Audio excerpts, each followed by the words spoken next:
আজকে দেখেন এই মাটিতে শুয়ে আছে, এখানে ধনীও আছে, গরিবও আছে। আমরা একটা জিনিস খেয়াল রাখতে হবে সবসময়, আমরা মুসলিম কবরস্থান, হিন্দু চিতাই।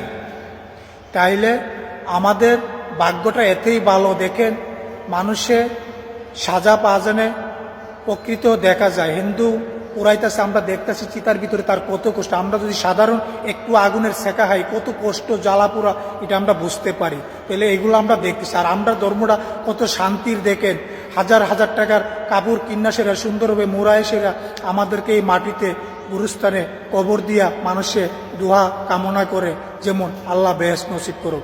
তাই বলছি আজকের ভিডিওর প্রোগ্রামটা আপনারা যারাও দিনের জন্য কাজ করতেছেন সুন্দরভাবে দিনের পথে কাজ করবেন, অসৎ পথে কোনো কাজ করবেন না। অসৎ পথে চলা, আল্লাহ এগুলার থেকে দূরে থাকতে বলছে সবসময়।